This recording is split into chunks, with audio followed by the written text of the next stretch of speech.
各位觀眾大家好，歡迎收睇26分鐘見證實錄精華回顧。信用評分係所有加拿大人喺同銀行或者係其他金融機構接觸嘅時候，經常會遇到嘅一個數字。去年我哋嘅節目曾經喺街頭訪問中了解到，唔少國民嘅信用評分經常出現錯誤，並且冇辦法準確咁反映佢哋嘅實際信用狀況。而家就等我哋一齊去回顧當時嘅情況，睇睇究竟係乜嘢一回事。How do you reduce credit score of someone who has never borrowed any money? Like, it's very common if you're not lending money, if you're not using your credit card, if you don't have loans on you, you'll have a bad credit score, right? But how does that make up? Like, just because I don't like borrowing money does not mean I'm bad at returning that money. So I think it's kind of twisted that the only way to increase your credit score is to borrow more money. And I think it's kind of rigged.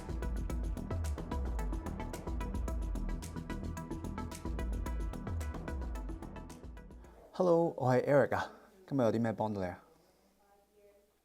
Eric 雍係大溫地區從業多年嘅房屋貸款經理，佢表示有好多喺本地買樓置業嘅客人，或者係新移民同埋唔習慣使用信用卡嘅人，當佢哋準備貸款買屋嘅時候，有時會發現自己嘅信用評分出現問題。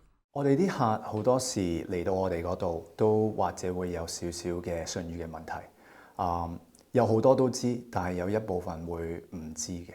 咁唔知嗰部分咧，多數揾翻出嚟嗰陣時咧，佢哋會記得起，係喎，3年前或者有啲乜嘢嘅事，或者開咗個新嘅電話，跟住cancel 咗，但係收咗個單咁樣。咁佢覺得個單唔 justify， 唔啱，跟住就拖唔還，咁樣就會令到佢個 credit 佢嘅信譽報告好差噶啦。你銀行會睇到，你3年前爭緊或者20蚊、30蚊咁樣，但係拖咗成3年都未還過嘅話，佢哋就會覺得，哇！呢個人嘅信譽其實都有少少嘅問題，或者唔借得過咁咯。而除咗由於客人自己嘅疏忽導致信用評分降低之外，銀行以及相關機構嘅工作人員疏忽，亦都可能造成個人信用報告出錯。我諗最差嘅 case 咧係我見過嘅係。有時啲銀行咧，因為做嗰啲手續唔係太過complete，或者佢哋拎走個 mortgage 嗰陣時漏咗啲嘢，咁我哋拉個信譽報告嗰陣時咧，個貸款仲喺個客嘅戶口嘅，但係其實間屋已經賣咗，個貸款已經冇咗噶啦。多數都係做房屋買賣嘅，對時間嗰方面咧，因為全部都係合約，要 subject remove幾時交屋咁如果個客俾唔足夠嘅時間我哋咧，我哋好遲先至發現，你擺咗個 offer 啦，跟住發現原來你個信譽係出咗問題嘅，咁樣就要搞呢啲信要去返原本嘅銀行係需要一段嘅時間，或者會 meet 唔到佢哋需要嘅 deadline， 咁樣賣唔到間屋。此外，亦有銀行分行經理指出，由於有住同本地人唔同嘅書寫習慣，華裔移民嘅信用報告經常出現同其他完全不相關人士嘅信用報告混淆嘅情況。好多客人佢哋會去行摩嘅時候會有人叫佢哋去申請信用卡啦。咁佢哋可能有時嗰啲資料咧就好簡單咁樣去寫一寫，或者係話我冇嘢做嘅，或者係我個譬如出生日期個年月份會調轉咗咯。咁呢啲咪會有啲小問題。到喺個信用報告出嚟嘅時候就會唔 match 唔啱喎，同我哋嘅系統入邊，咁變咗呢啲就會有時會係令到個客戶會需要再做多少少嘢，就譬如我哋要攞佢個身份證明文件再證明翻佢嗰個出生日期係啱嘅，同埋有好多時會有因為中國人啦，咁佢哋啲名咧同埋性別咧即係個姓名或者係個名咧可能會好相似嘅。但係佢哋有好多時未必會將佢哋個出生日期或者係佢個公卡號碼寫埋個申請報告嗰個申請書入邊，咁嘅時候就會有時有啲多咗另外一個客人嘅資料就會咁樣出現咗喺度。而呢一類信用報告出錯嘅投訴貼文喺本地嘅英文同中文社交媒體論壇之中都經常出現，而且廣泛被討論。Equifax 真係太唔專業啦！我淨係努力咁樣改正我嘅檔案，我要點做啊 ？TransUnion 將我嗰份信用報告同人搞亂咗啊！鬧爆 TransUnion 啊！將我同我阿哥嘅資料撈亂晒。TransUnion 同 Equifax 嘅個人信息錯誤，試咗好多次都揾唔到更正入口。TransUnion 錯誤信用記錄搞到我冇一份工啊！鬧爆 Equifax 啊，簡直吐血啊！信用報告無緣無故就查咗人哋個名。房屋貸款經理 Eric 表示，由於大部分嘅客人喺第一次接觸信用系統嘅時候，個人信息都係由銀行或者係其他金融機構工作人員經過人為輸入之後，再上報俾信用機構。因此出現類似嘅人為錯誤，亦都好難避免。而信用報告一旦出錯，更正嘅過程通常亦都比較費時費力。咁其實如果你個信譽報告出咗問題咧，最好就係揾翻錯嗰個公司嚟改翻佢嘅。因為如果你去信譽報告嗰啲公司咧，佢哋其實係第三者嚟嘅，佢哋係收晒所有嘅資料之後咧，俾銀行或者俾唔同嘅公司話俾你聽嘅信譽係點，佢哋唔可以幫你改翻原本嘅錯誤。如果你個錯誤係一間公司、一間銀行嘅話咧，你最好就係去翻嗰間銀行問佢話：嘿，點解我多咗呢個貸款喺度嘅，或者呢個債務唔係我嘅喎？佢會幫你 check， 跟住有時因為啲中國人嘅名好相似，佢哋或者唔小心撚埋咗一齊，咁你揾翻佢哋改翻佢，佢咁就會打翻封信俾你。咁嗰封信咧，咁就可以解釋翻發生咩事。咁你 hold 住嗰封信，第日有咩問題嘅話，可以拎翻出嚟。佢亦都指出，由於加拿大兩個比較大規模嘅信用機構，客戶遇到信用報告出錯嘅時候，如果唔能夠喺第一時間發現出錯嘅源頭，咁樣更正相應報告通常需要花1個月甚至係更長嘅時間。咁佢直言，普通民眾之所以自行更正信用報告嘅時候困難重重，其根本嘅原因係信用機構嘅服務對象其實並唔係普通民眾。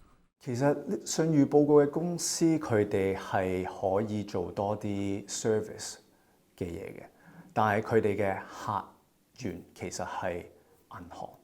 咁你佢係幫你 check 呢個客嘅風險係幾多，而話翻俾個銀行聽嘅。咁我當然知道有時揾呢啲大公司，佢哋又唔係專門幫人民嚟做個 service 俾佢嘅，佢哋根本係幫銀行噶嘛，佢哋唔係幫人嘅嘛，所以佢哋唔開呢啲 office 嘅原因係因為佢哋唔係喺嗰度賺錢。對於如果出咗問題嗰陣時咧，都係去翻原本嘅公司係最快啦，因為佢哋嘅客人其實係人民。咁你錯咗嗰陣時，去翻原本嘅公司咧係最快最 efficient 嘅。而對於普通公眾，一旦信用報告出錯，應該點樣解決呢？從事銀行分行經理嘅 Matthew Lee 亦都俾出佢嘅意見。如果係 mix 咗嘅時候，咁其實唯一可以做嘅就係個客人咧需要打電話去喺加拿大有2間呢個信用報告嘅公司啦，咁就係包括有 Equifax 同埋 TransUnion 嘅。咁佢哋打電話去同佢哋講話，呢個唔係我嚟嘅，咁佢就會可以幫你將呢一個嘅報告分開2個人。佢哋要證明嘅嘢就係頭先我講嗰3樣嘢啦，名啦、出生日期啦，同埋 social insurance number。好多時我哋都會幫客人一齊打電話去嘅，因為好多時打電話去嘅時候，佢一定要認證個客人係邊一個啦。咁我哋就用一個銀行嘅 partner 一個同夥伴嘅身份，咁係幫佢一齊去有啲咩嘅資料，話呢個資料其實唔啱嘅，咁佢哋需要係點樣去更正翻嘅。咁我哋會同個客人一齊去做呢個步驟嘅。銀行係有另一個部門係可以將銀行登記上去嘅資料去改變嘅。咁譬如話，如果係銀行話，我哋係你本來係交咗呢個費用嘅，呢個信用卡嘅費用，但係點解話我遲交啊？咁呢個我哋銀行做咗個審查之後，係喎，呢個係有個問題出現嘅時候，我哋可以直接聯絡呢啲嘅信用報告公司，係將佢攞翻出嚟或者係更改嘅。而對於信用報告之中存在爭議嘅內容，點解更正需要花一段嘅時間？本國2大信用機構亦都對此作出咗回應。加拿大 TransUnion 研究與諮詢部門主管 Matt Fabian 就強調，佢哋作為第三方信用機構，只係負責收集同埋記錄用戶嘅信用信息，用作製成信用報告。因此，錯誤嘅源頭並不出在喺信用機構本身。In some cases, when you contact any credit bureau for verification, you're going to provide some information and say, here, first of all, we want to make sure that we can confirm that the person that's, making the inquiry or the dispute is that person. So part of it will be just, identity management and just validation that you are you for security and personal reasons. And then the second piece will be if there is a dispute and there's something on the credit report that you think is inaccurate, or you have a different, for example, if it's personal information or if it's even, a transaction that's on there, the credit bureau might ask you for additional information to support, that claim. And so you'll send that in.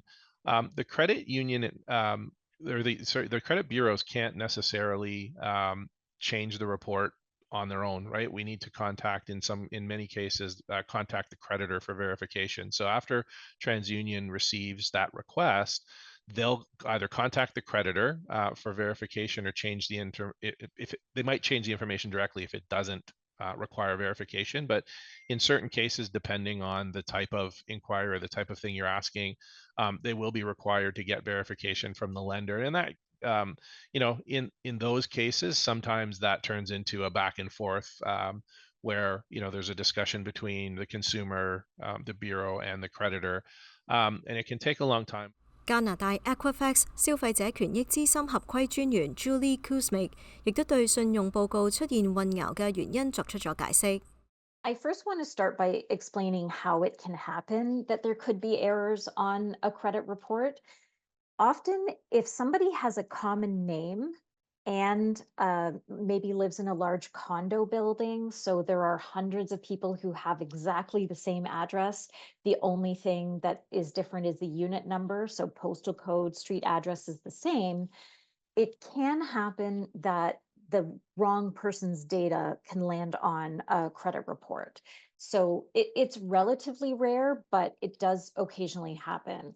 And that's one of the reasons that we really encourage people to look at their own credit reports, which again, you can do for free. You don't have to be paying for it in order to check that information. But if there is something that's inaccurate, you want to know about it before you're trying to renew your mortgage or qualify for the mortgage the first time. 佢亦都表示 Equifax 已經喺過去幾年之中進行咗技術升級，大幅縮短咗處理時間。而公眾如果有求職或者係買樓等嘅緊急需求情況之下，亦都可以告知客戶服務之後進行優先處理。All that information is available on our website. You can do it either electronically, so we have a secure form of transmission, because we do need to make sure that the person requesting a change is who they say they are, and they're not trying to commit identity theft, for example, and get access to somebody else's credit report so that they can use that information in a fraudulent way. So we have a secure electronic communications platform so that you can send the required documentation, the background, and it depends on what the dispute is. For some of them, we then need to go and double check with the lender to confirm that this was placed on this person's report in error. Some of them we can update right away. Again, it really depends on the specific details. So that is such an important step, and we really do take that seriously and prioritize getting those things right. You can also, we do have a call center. You can use the phone and talk to an agent. They typically will direct you either online or to print the forms or mail in the information for people who aren't online. That's another option as well. It's just not quite as fast transmission as it is when you're doing that through the online platform. 信用記錄唔單止影響到貸款申請啊，仲會同租屋啦、揾工作等咧生活各方面係息息相關㗎。咁信用評分係根據邊一啲標準嚟到評估㗎咧？信用機構又係點樣獲取個人信用記錄㗎咧？而唔同嘅機構之間啊，佢哋嘅報告又有啲乜嘢差異？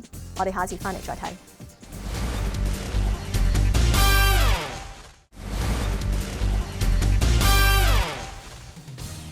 歡迎返嚟節目時間。信用報告係描述個人財務狀況嘅重要文件。咁唔同嘅機構咧會產生唔同嘅報告。咁市民應該點樣去建立並且維護良好嘅信用記錄咧？又應該點樣去避免信用記錄之中嘅錯誤呢？跟住落嚟，我哋一齊去睇睇啊！對於信用評分同信用報告嘅定義，加拿大 Equifax 消費者權益資深合規專員 Julie Kuzmic 同加拿大 TransUnion 研究與諮詢部門主管 Matt Fabian 分別分享咗佢哋嘅解讀。When we start talking about credit scores, we need to take a step back and talk about credit reports. So there are two main credit bureaus in Canada, which are Equifax and TransUnion, and many of the lenders and creditors, credit card issuers in Canada report data on each of their account holders to those credit bureaus. So that's payment data like, are you paying your Visa bill on time? Do you usually carry a balance? That information gets reported to the credit bureau, and then it gets placed on your credit report. So over time, the credit report grows with different information about credit accounts that you have. And what a credit score is, it is a mathematical calculation that is based on the information on the credit report at the time the score is calculated. And the purpose of the credit score is to predict the likelihood that you will pay your bills on time. Credit scores draw on information found in credit reports to arrive at this 3-digit number on scales that vary in range depending on who produces the score. And the higher the 3-digit number, the better your score. And I think, generally they're all based on models that the credit bureaus will individually develop. And they're updated frequently based on information that comes in from the various lenders. So if you have relationships with 2 or 3 different lenders, say you have a credit card with a certain bank, yet you have a mortgage or an auto loan with someone else, if those are all reported into the credit bureau will assemble all that information centrally and be able to refresh that score.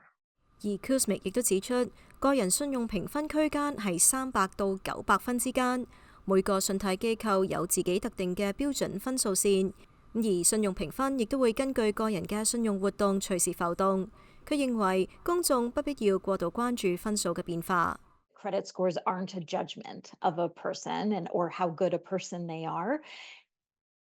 Good people can encounter difficult circumstances in their lives, and lots of people have that happen and recover from a difficult credit situation. So that's absolutely possible. But also, I want to highlight that if you're in that highest possible range, and that's usually about 750 or 760 or higher out of 900, that is the best possible credit score that you can have.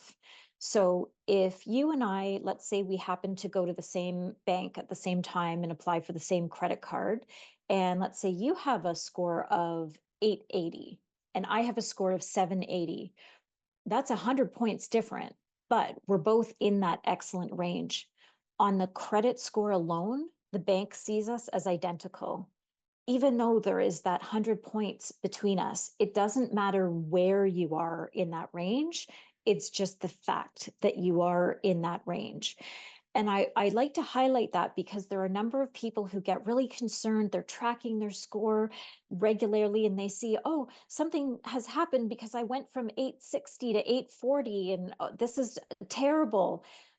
But it is not terrible. You are still in that excellent range for credit scores, and it is expected that scores do fluctuate a bit from day to day as new information gets reported on the accounts that you have and so on. 至於影響信譽評分嘅因素，佢哋兩人亦都提出咗佢哋嘅答案。Your payment history in terms of how many times have you missed a payment or gone delinquent on a payment over, a series of, several years. How recent that was. Is it that you missed a payment maybe 3 years ago but haven't missed one since? That might also impact credit quality. And then things like I mentioned, some of the public record. Are there any liens on any of your home or any assets that you've had loans against? Have there been any judgments like a bankruptcy or a consumer proposal that you've been involved in, and how long has that been? And so a lot of all those things go into the credit report. In terms of what affects your score, it's a combination of all those things. It's a combination of basically your credit history, how long have you had credit, what credit have you had, so your experience with credit, but also sort of their performance. Again, have you been paying on time? Have you taken on, and how much credit you have, how much outstanding balance is there, and how much are you utilizing? You might have a credit card or a personal loan or a line of credit that has a pretty large limit, but you're only using a small part of it. And that also goes into it. Keeping in mind that the purpose of a credit score is to predict a behavior, and the behavior it's trying to predict is paying bills on time. So what the credit score does is take into account the factors on the credit report, which tend to be most predictive of future payment behavior. 此外，佢哋亦都指出，信用查詢分為硬查詢同軟查詢，公眾需要注意區分兩者嘅不同。A hard inquiry, also sometimes known as a hard pull, generally occurs when a financial institution like a lender or a credit card issuer checks your credit when making a lending decision. So at the point that you're applying maybe for a mortgage or a credit card, and they're typically looking to authorize, that you're going to get approved for that, or a credit limit increase, something like that.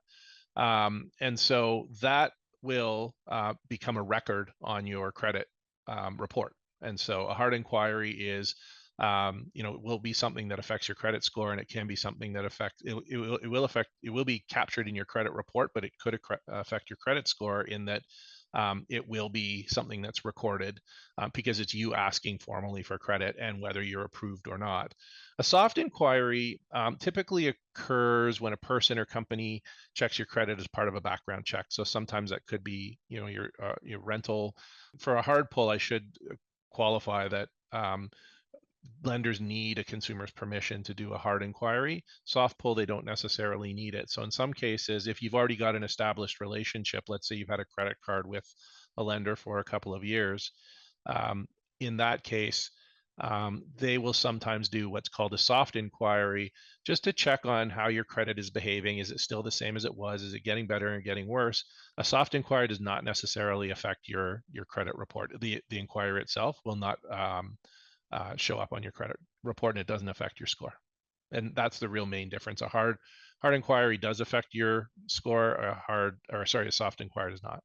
There's what you see on a credit report and what you see on a credit score, and then what the lender sees on a credit report and what the lender sees for a credit score.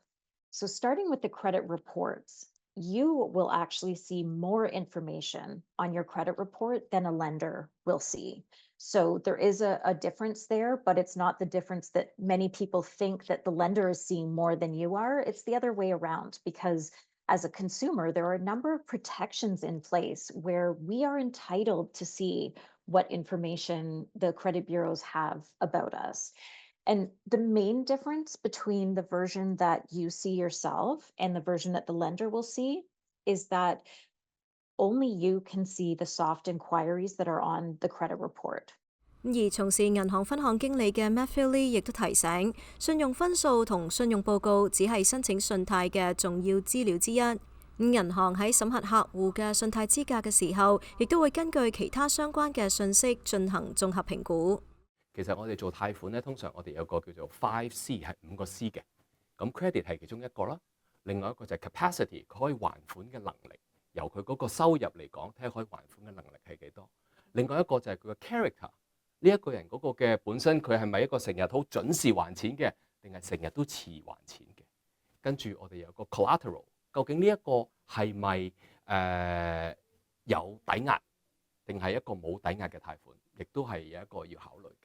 第四樣就係我哋嗰個叫做 capital， 佢本身有冇譬如話好多 RRSP 啊、tax-free saving 啊、定期啊，咁變咗銀行睇到嘅時候就會覺得，我就算係冇抵押借俾你，有問題嘅時候，原來你都有好多後備喺度可以去還錢嘅。咁呢個就係我哋唔係話淨係睇一樣或者係睇某幾樣，其實我哋通常係成個5個 C 咁樣嚟去到睇。此外，佢亦都建議新移民同本地尚未建立信用歷史嘅年輕人，應該盡早申請信用卡，以便建立同維護自己嘅信用記錄。好啦，今集嘅節目時間差唔多啦。咁如果觀眾對我哋嘅節目有啲乜嘢意見嘅話，係好歡迎大家以電郵嘅方式同我哋聯絡㗎。我哋嘅電郵地址係 mag26@fairchildtv.com。如果觀眾想上網重溫今集嘅節目，亦都可以上到去我哋嘅網站3w.fairchildtv.com， 點擊節目重溫一欄就係睇得返㗎啦。下星期同一時間再同大家見面，晚安。